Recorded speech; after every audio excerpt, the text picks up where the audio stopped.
So this video has some helpful hints if you are worrying about naming things in General Chemistry 1.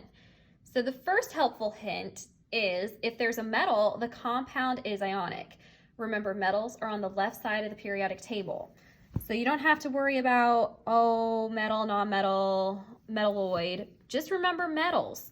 If there is a metal anywhere in that compound, you need to use your ionic naming rules. For anything else, you will either be naming an acid or a covalent molecule. So our next easy, helpful hint, if there is an H in front, so if you're looking at the formula and you see an H, you know it's an acid. If there are only 2 elements in that formula, you need to use the prefix hydro. Otherwise, you're going to be naming it as an oxyacid. Helpful hint number 3. If there is a number prefix in the name, it's covalent. So this would be a situation where you're looking at the name, like carbon monoxide, and that's written out for you. Since there's a number prefix, you know that that has to have a covalent bond. That goes more importantly with this statement.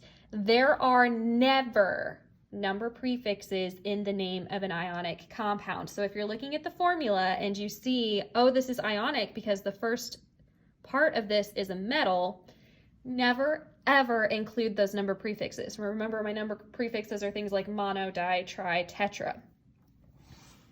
Next helpful hint, if there are parentheses present in the formula, so if you see any of these guys, you're going to make sure you're using your ionic naming rules. So again, this is a situation where you're looking at the formula. So something like barium hydroxide, which would look like this, because you see these parentheses, you know it's going to be ionic. So you just have to use the name for your cation and the name for your anion. So it would just be barium hydroxide.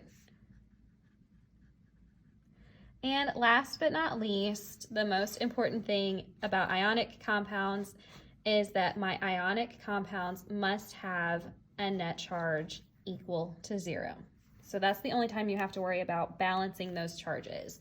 For a covalent molecule, you literally just take the number prefix, the first element's name, for the second element, the number prefix, the root of its name, and the ending IDE, and remember to get rid of any duplicated vowel sounds. So please try not to overcomplicate these. As always, if you have any questions, please never hesitate to reach out to whoever is trying to teach you chemistry. We are here to help. I hope this video will help you in the future. Thank you.